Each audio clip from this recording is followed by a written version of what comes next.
peer-to-peer trading in cryptocurrencies is again under the spotlight in Nigeria as the naira depreciates on the parallel market to the dollar. Here's one angle from Bloomberg. Let's take a look at that headline. It's saying crypto trades drive the naira to a new low in an unauthorized market. Here's another angle from Nairametrics. It says Nigerians run to crypto amid falling naira. Bitcoin P2P trading surges by 258% in 7 days. So you can see it differs from the Bloomberg headline. Here joining us from our Abuja studios is Charles Okaformbah. He's a co-founder, chief technology officer at blockchain company Convexity. Charles, good morning to you. Thanks for joining us. Before we begin, can you define peer-to-peer trading for those watching, exactly what it is? All right. Okay. Thank you, Rotus, for having me once more. So peer-to-peer trading, let me use what might be familiar with everybody. Seed or trade by barter, right? During the golden days, you take your cow to the market and then you have somebody that has a bag of rice and then both of you exchange. Now, maybe the lap of your cow might be one bag of rice and all that, but you cannot cut the lap of your cow off just for one bag of rice. So that is just all about that. Those are the deficiencies of trade by barter. Now I'm bringing that same example now to the crypto market. Peer-to-peer trading is simply a trading between two different persons, right? You have something you want to sell, you have somebody that wants to buy it, and then both of you exchange value using most likely like a platform, right? We have some traders that use OTC, right, over the table, over the counter to trade. You have people that use platforms like organized platforms that serve as an escrow that holds the coin or the crypto until whoever is selling gets maybe the fiat value in their bank account and order. So there are many ways that this trading happens. So it's just trading between two parties.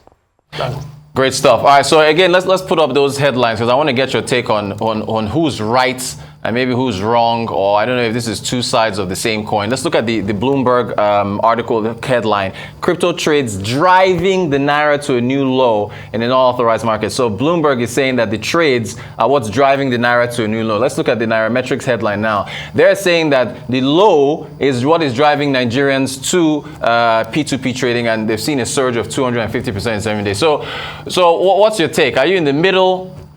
Are you taking a side? What's the narrative here? Well, it's kind of like two sides to the coin, depending on how you want to look at it. All right. Crypto trading or P2P trading has been there, right? From the inception of Bitcoin actually started via peer-to-peer. Even the white paper says it's a peer-to-peer exchange of value or coin. So it has always been there, just that due to the way the economy is and due to the policies that the central bank has been enacting, people try to see how they can save their wealth or preserve their wealth and do some trade. So the inability of people to get dollar or inability of their unavailability of dollar in the market has actually forced many Nigerians to seek other alternatives. And it didn't start today. As the policy of the government it kind of like doesn't favor the common man, they've sought other alternative, and there we have it. It just has to happen, provided that there is no way to trade in the global market. So we just need to find other alternative, and that is why we're actually seeing a surge in this. So can we trace as going? I mean, you say this didn't just start today. How far back can we trace the interest in peer-to-peer trading in cryptocurrencies, as far as policies are concerned in Nigeria? I think it started with the banning of the financial institutions from providing services to the crypto exchanges or the crypto market. Then it moved from there to when the CBN actually stopped selling dollars to BDC operators.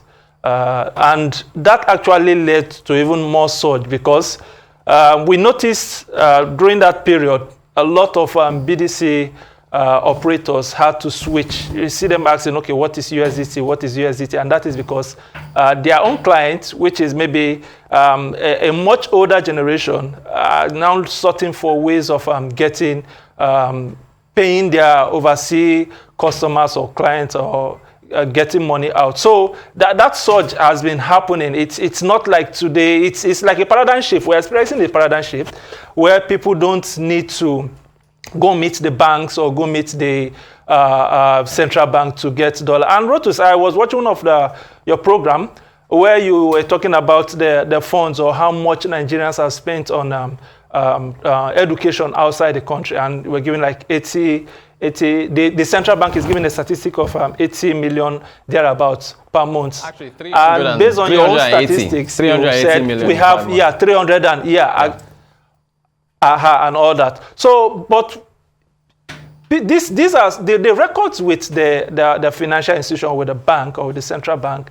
I don't think that is kind of correct, because with the limitations people are having, with the issues on ground of getting dollars to even pay for school fees or to do some other expenditures outside, people are now shifting grounds to get it easier. And the easiest way to get it is using crypto stablecoin, right, which has a domination in, or which has fiat backing in USD. So the surge will continue, the change will continue to happen. It's like it has come to stay, and I know the central bank is already trying to see how to change their policies to focus on crypto and fintech and others. So we hope that we'll get positive response soon enough. Well, we have to talk about scams and the illicit transactions that have led to major losses. Is that not, when with this surge now, there's a higher risk of people losing their money or getting scammed?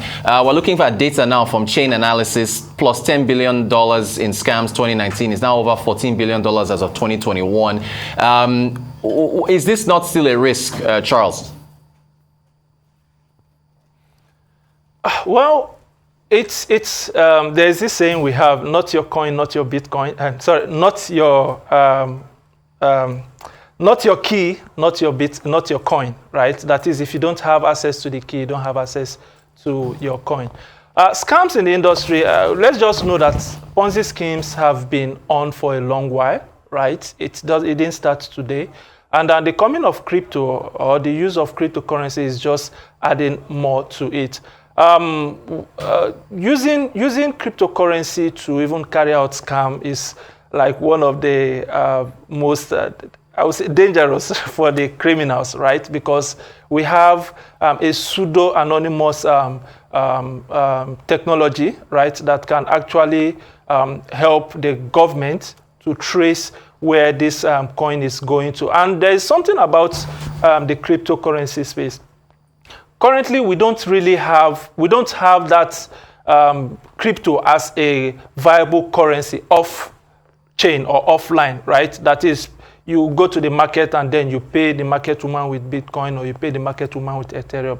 You still need to off-ramp it. You still need to convert it to the fiat currency. So it's kind of like hard for criminals to do that, right? To get money from the crypto space or Ponzi scheme using crypto and then try to sell it. You will be caught, right? Except there are other means which criminals or the bad actors or bad players are evolving, and also there are tools that are evolving to catch up with them. We've seen the latest one that they try to use what we call tumblers or mixers, right, to mix where the origin of the crypto is coming from, and then it goes out from another funnel to make it untraceable. But as that is going on, so also technology is being employed by the government. Even the US government, they are currently selling or auctioning some of the Bitcoin and the cryptocurrencies they've actually seized from the bad players in the space. So I believe if a government knows that there is a value in it, then there is already a value in it.